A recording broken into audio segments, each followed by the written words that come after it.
Bonjour à tous, toujours aussi heureux de vous retrouver pour parler football, parce qu'on est tous des passionnés. Donc là, il y a une petite trêve, voilà, c'est le football des nations. Donc on va en profiter à tête reposée pour parler d'une équipe qui passe actuellement sous les radars, mais qui est très performante. Je vous avais demandé la semaine dernière de qui vous voudriez que l'on parle. Beaucoup m'ont dit oui, je voudrais qu'on parle de cette équipe de l'Inter. Voilà, on n'en parle pas assez et finalement je me suis penché sur cette équipe et j'ai trouvé que c'était assez vrai. Donc déjà, on va présenter cette équipe, c'est leur entraîneur, Inzaghi. Et cet entraîneur, il jouait du côté de la Lazio dans cette organisation, le 3-5-2. Et il est venu à l'Inter, il n'a pas changé. Alors je ne vais pas dire que c'est le seul système qu'il connaisse, mais c'est avec ce système-là qu'il joue. Parce que c'est celui qu'il maîtrise le mieux et c'est celui, à son avis, qui lui donne le plus d'options.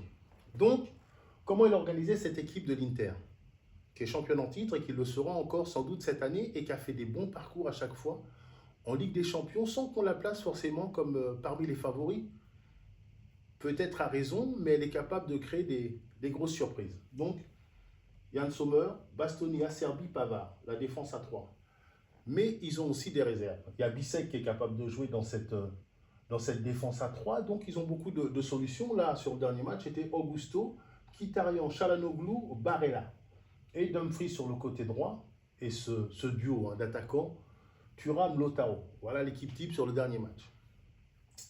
Donc, là où elle est intéressante cette équipe, c'est qu'au milieu du terrain, quand elle a le ballon, elle a 3 joueurs qui pratiquement pourraient tous jouer en tant que numéro 10. Donc ça veut dire que quand vous sortez le ballon, vous avez 3 options. Donc c'est très difficile pour les adversaires de venir leur imposer un pressing. Parce que lui est un bon joueur, lui est un bon joueur, lui est un bon joueur. Et ils se déplacent intelligemment les uns par rapport aux autres. Et ça fait un petit temps qu'ils jouent ensemble, donc ils ont une vraie complémentarité dans leur déplacement. Là, côté gauche, normalement, c'est Di Marco. Mais là, c'est Augusto. Di Marco, c'est très technique, capable de rentrer à l'intérieur et d'offrir des solutions, de combiner avec Thuram et avec Mkhitaryan. Là, Augusto, c'est plus rectiligne, on va dire. C'est la même chose du côté de Dumfries. C'est-à-dire, c'est un joueur un peu plus rectiligne, capable de répéter les efforts et d'amener sa puissance aussi dans la surface de réparation adverse. Quand l'action démarre de ce côté-là, lui, bien souvent, il a la capacité athlétique à venir finir au second poteau, et ça, c'est pas inintéressant. Et puis là, il y a les 2 attaquants très complémentaires. Marcus Thuram capable de faire des appels à gauche à droite, Lautaro aussi, mais Lautaro a peut-être un peu plus de technicité, on va dire, que ne peut en avoir Thuram, qui est pourtant très intéressant dans son profil, en termes de fixation, en termes de jeu de haut but, et qui a gagné aussi en habileté dans la surface de réparation, parce qu'il faut savoir qu'avant, il jouait sur les côtés, donc ça demandait beaucoup d'efforts. Il est arrivé dans la surface, il était peut-être un peu fatigué quand il jouait du côté de l'Allemagne. Maintenant, il a vraiment cette position axiale qui minimise un peu ses efforts et qui fait qu'il a gagné aussi en grandissant, en lucidité. Et Lautaro, on ne le présente plus, c'est capable de tout bien faire, capable d'avoir un petit peu de roublardise, capable de décrocher et techniquement de faire une solution, capable d'effacer dans les petits espaces, capable aussi de prendre la profondeur.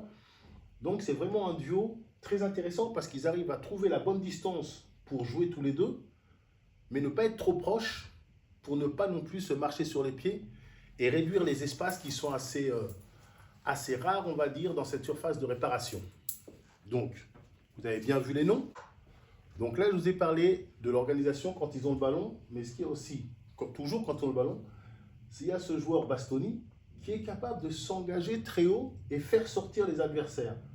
Donc après Bastoni, là regardez, le triangle se met en place, il peut prendre appui sur Thuram, qui peut lui après donner en retrait, il a 2 solutions, et quelquefois je vois Bastoni qui finit ses actions ici.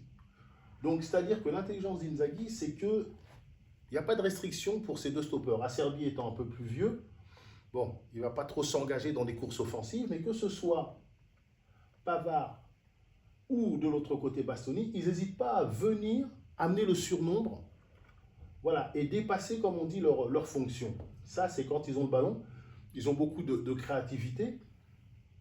Et là, pareil, ça peut combiner 1, 2, 3, toujours ces triangles. Et c'est ça ce qui est important, c'est cette pointe haute. 1, 2, 3.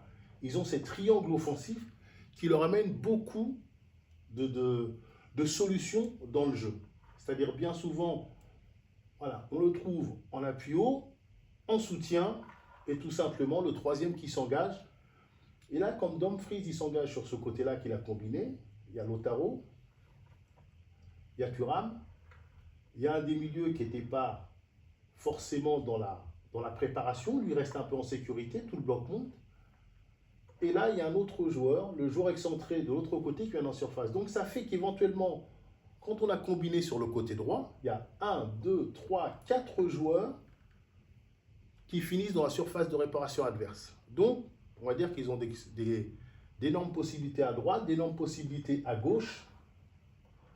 Mais là où elle est un peu difficile, elle est injouable, où elle est difficile à jouer, pas injouable cette équipe, c'est qu'ils peuvent aussi avoir du jeu direct, c'est-à-dire les milieux de terrain peuvent trouver Marcus Thuram, remise, et l'appel de Lautaro. Donc c'est vraiment très difficile à jouer face à cette équipe parce que ce système qui est quand même flexible, mais là-bas c'est quand même le 3-5-2, offre énormément de solutions sur les côtés et dans les combinaisons axiales. Alors après, quand ils défendent, ce qui est très intéressant, c'est que souvent, voilà, souvent, quand ils perdent un petit peu de maîtrise, et c'est souvent Thuram qui vient fermer sur le côté, ils se retrouvent en 5-4-1. Et là, ils rendent les choses difficiles pour l'adversaire. C'est-à-dire, ils ont un bloc avec une ligne de 5, une ligne de 4, souvent, comme je le dis, avec Thuram qui fait cet effort sur le côté gauche, et Lautaro qui est là, qui jongle entre les deux stoppeurs adverses. Donc, ils ne cherchent pas forcément à ce moment-là à récupérer le ballon très vite, très haut. C'est quand ils ont perdu un peu de maîtrise, parce qu'il faut savoir qu'au milieu, même si Barella est assez jeune, Mkhitaryan et Çalhanoğlu, ils ont plus 20 ans. Donc, quelquefois, ils ont besoin aussi de souffler, ils ne sont plus dans cette phase de pressing. Et cette équipe joue un petit peu plus bas. Mais ça n'empêche pas que même dans une position basse, elle est capable de faire corps, elle est capable de faire bloc. Et très vite à la récupération, de se reconstituer comme ça. Donc ce système, chaque entraîneur a son système, est animé par des hommes. Et là où je veux insister aussi, c'est que tous ces joueurs de l'Inter, alors il n'y a pas de superstar, attention. C'est quand ils sont arrivés à l'Inter, ce n'étaient pas des superstars. Et l'intelligence de cette équipe et de cet entraîneur, c'est qu'il prend des joueurs qui rentrent dans son système et des joueurs qu'il est à peu près sûr de faire grandir au sein du système. Donc ils prennent le temps d'expliquer aux joueurs ce qu'ils attendent d'eux, le joueur rentre dans le projet et le joueur grandit parce que je pense que Thuram est plus fort aujourd'hui qu'il n'était à Gladbach. Je pense que Lautaro est plus fort aujourd'hui que lorsqu'il est arrivé. Le joueur Pavard, lui, effectivement, il sortait d'un très grand club, il avait gagné la Ligue des Champions, International A. Et que ce soit Augusto là, que ce soit Dumfries là, Bastoni lui a joué très jeune, je pense que ce sont des joueurs qui ont pris une toute autre dimension. Et l'intelligence qu'a ce club ou qu'a cette équipe, c'est qu'il prend des réservistes. C'est souvent chez les réservistes que ça tourne un peu. C'est-à-dire des joueurs comme Arnautovic, des joueurs comme Augusto, qui est au départ, malgré tout, le réserviste de Di Marco, d'autres joueurs sur le banc qui ne sont pas forcément des titulaires, mais quand ils rentrent, l'équipe ne perd pas 50% de sa valeur.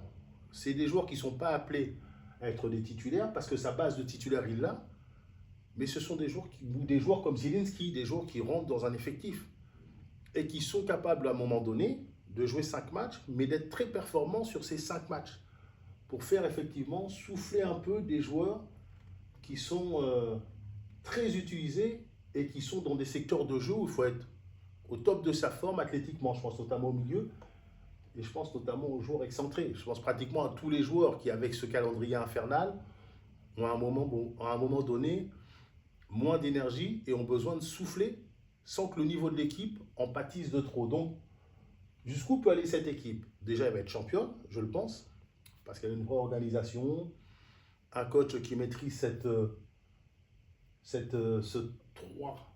3-5-2, il le maîtrise depuis la Lazio, il optimise l'effectif qu'il a choisi et qu'on lui a donné le loisir de choisir. Ça, c'est l'intelligence aussi de tout le club. Maintenant, en Ligue des Champions, peut-être que sa force collective ne sera pas suffisante et qu'il lui manquera dans certains secteurs quelques individualités pour aller au bout. Mais en tout cas, ce sera une équipe très difficile à sortir de la Ligue des Champions. Et je pense qu'on doit tirer un grand coup de chapeau à l'entraîneur, à tout ce club, parce que je ne pense pas qu'ils aient les moyens de Paris, je ne pense pas qu'ils aient les moyens du Real Madrid, je ne pense même pas qu'ils aient les moyens de l'Atlético, ou qu'ils aient dépensé autant que l'Atlético au niveau des transferts ou d'autres équipes. Mais année après année, ils arrivent à être performants, aussi bien en Serie A qu'en Ligue des Champions. Mais c'est vrai, comme l'avait dit un auditeur, quelqu'un qui m'a répondu, ils passent un petit peu sous les radars parce que Lautaro est leur plus grande star, mais ils n'ont pas autour de Lautaro des superstars au niveau international. Mais c'est une très très bonne équipe et très bien organisée qui sera dure à sortir de cette Ligue des Champions.